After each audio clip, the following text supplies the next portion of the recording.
कुछ और तस्वीरें यहाँ पे इस वक्त दिखा रहे हैं। ये तस्वीरें प्रधानमंत्री नरेंद्र मोदी की डेनिश प्राइम मिनिस्टर के सरकारी आवास में, जहाँ पे वो उनके लॉन में चहलकदमी करते हुए दिखाई पड़ रहे हैं। निश्चित तौर से दोनों नेताओं के बीच में ये सहज संवाद दिखाई पड़ रहा है और डेनिश प्राइम मिनिस्टर प्रधानमंत्री नरेंद्र मोदी को तमाम एक तरीके से जानकारी साझा करते हैं। और ये उनका आवास है प्रधानमंत्री डेनिश की, जो प्रधानमंत्री हैं, और वहाँ पर प्रधानमंत्री मोदी पहुंचे हैं और ऐसे में वो अपने चहलकदमी करते हुए नजर आ रहे हैं। और निश्चित तौर से ये बेहद महत्वपूर्ण मौका होता है दोनों नेताओं के बीच में आपसी संवाद के माध्यम से एक सहज समझ को आगे बढ़ाने को लेकर। और ये तस्वीरें उस लिहाज से बेहद महत्वपूर्ण और ये अपने आप में बताती है। हमने पहले भी कई बार ऐसे तमाम देशों के राष्ट्र प्रमुखों के साथ में प्रधानमंत्री नरेंद्र मोदी को एक सहजतापूर्ण माहौल में बातचीत करते हुए, चहलकदमी करते हुए या फिर चाय पे चर्चा करते हुए देखा है। उसी प्रकार की तस्वीरों को एक बार हम फिर से कोपेनहेगन से, डेनमार्क की राजधानी, जहां पे प्रधानमंत्री का जो राजकीय आवास है, वहां से हमको ये तस्वीरें दिखाई पड़ रही हैं और दोनों नेता सहजतापूर्ण तरीके से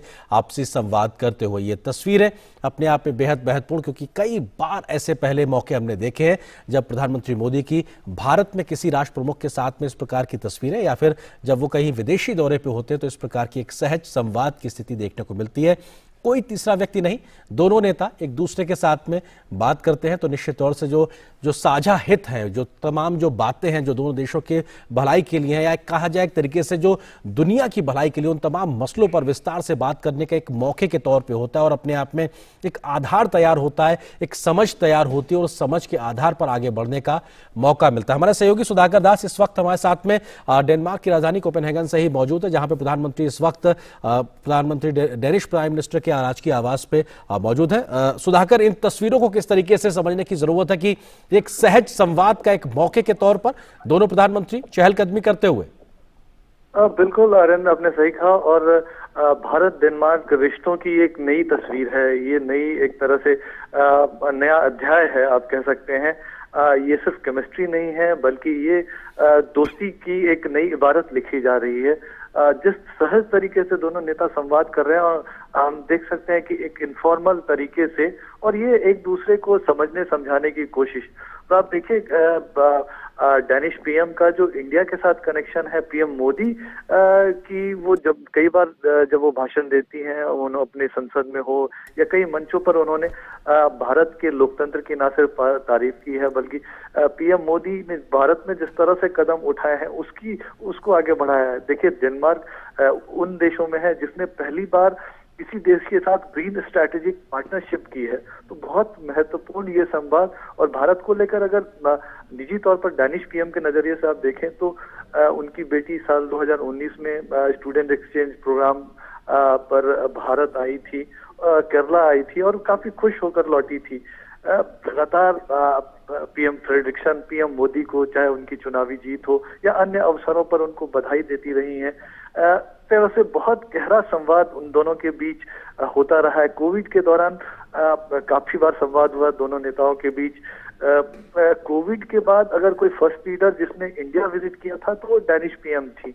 तो आप समझ सकते हैं कितना आत्मीय संबंध दोनों नेताओं के बीच है। और जाहिर तौर पर इस संबंध की वजह से भारत डेनमार्क रिश्तों को एक तरह से न सिर्फ मजबूती मिल रही है, बल्कि एक नया अध्याय भी उसकी वजह से लिखा जा रहा है। जी जी आर्यन। सुधाकर, ये जो एक आपसी समझ होती है दो देशों के राष्ट्र प्रमुखों के तौर पे, जब वो एक सहज संवाद करते हैं, ये कितना एक मददगार एक आधार तैयार करता है उस ठोस बातचीत के लिए जो अब से कुछ देर बाद शिष्टमंडल स्तर के आधार पे होगी। क्योंकि एक नेताओं के बीच की समझ, देशों के एक दूसरे की जो हित है उसके बारे में, एक दूसरे के बारे में कंसर्न्स को समझना, ये एक तरीके से मौका देता है आगे बढ़ने के लिए, जमीन तैयार करने के लिए।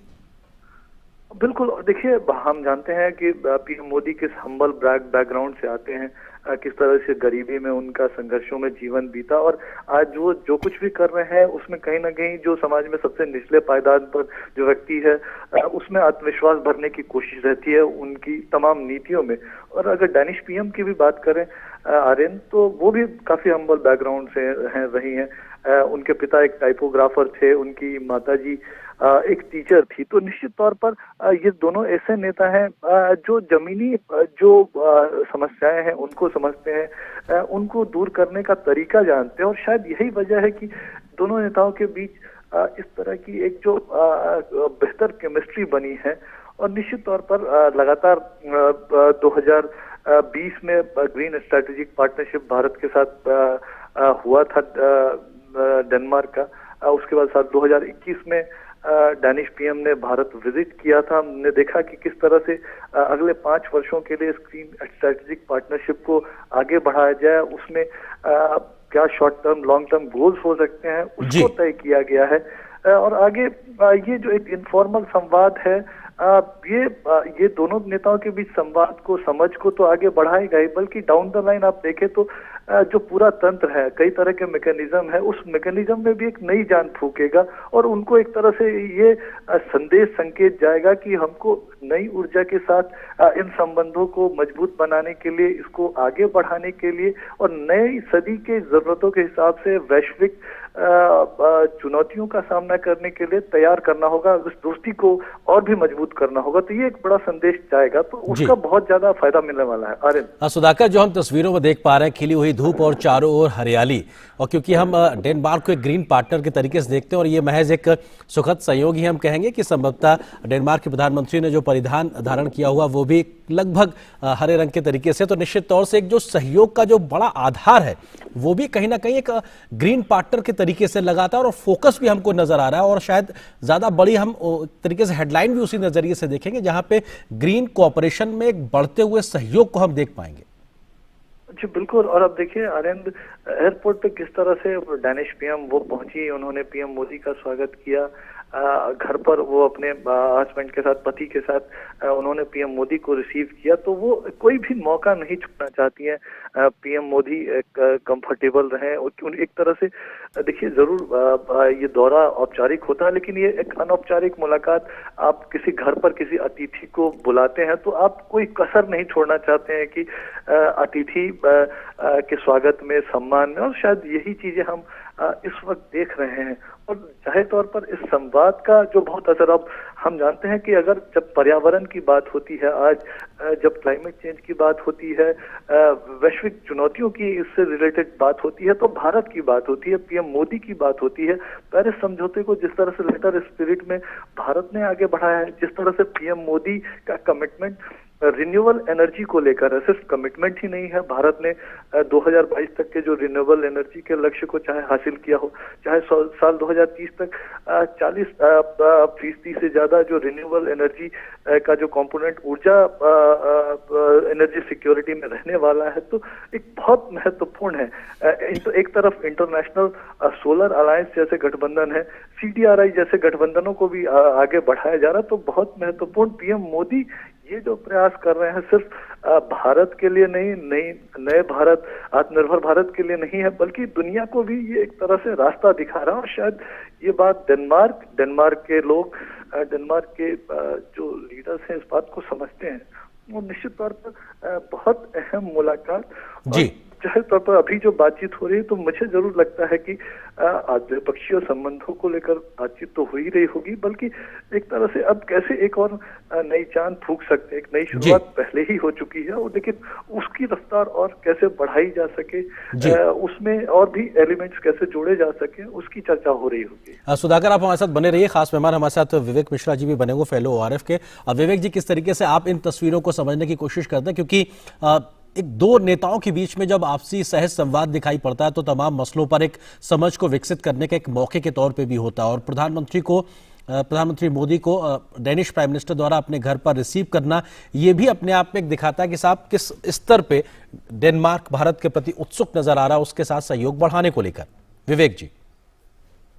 जी, अब देखिए, पर्सनल केमिस्ट्री और विदेश नीति, इनको साथ लाना, ये मोदी साहब ने काफी बार बहुत ही अच्छे से किया है। आपको अगर याद होगा, बराक ओबामा आए थे तो उन्होंने हमें लग रहा है कि वहां पे बहुत सीरियस बातें चल रही हैं, हो सकता है चल रही हैं, लेकिन ओबामा को उन्होंने ये भी पूछा था, ओबामा ने मोदी साहब से ये भी पूछा था कि आप कितने घंटे सोते हैं। तो इनफॉर्मल कम्युनिकेशन से ये होता है कि एक आइस ब्रेकिंग हो जाती है, और बाकी डेलीगेशंस जो है उसमें सीरियस एजेंडा है ही, लेकिन उस बात के अलावा एक पर्सनल केमिस्ट्री जो है, यहीं पे उसकी नींव रखी जाती है, जो पीपल टू पीपल रिलेशंस है।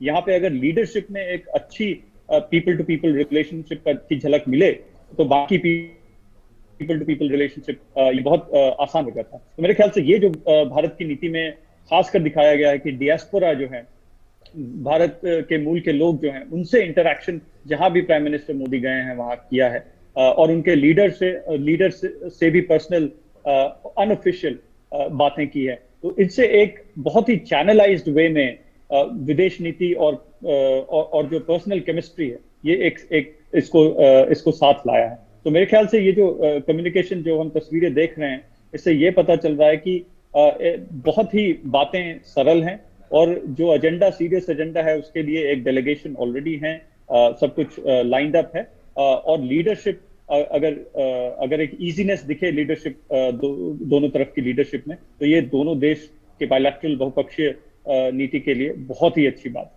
जी विवेक जी, जिस बात का आपने जिक्र किया कि हमने देखा कि ऐसी तस्वीर हमें पहले कई बार कई राष्ट्र प्रमुखों के साथ प्रधानमंत्री मोदी की देखी, आपको लगता है कि उनके विदेश नीति का एक अहम हिस्से के तौर पर किस तरह से पर्सनल केमिस्ट्री एक डेवलप करते हैं, जो शायद दोनों देशों के संबंधों को मजबूत करने में मददगार भी साबित होती है? ये बहुत जरूरी होता है, क्योंकि आप देखिए लीडरशिप आपको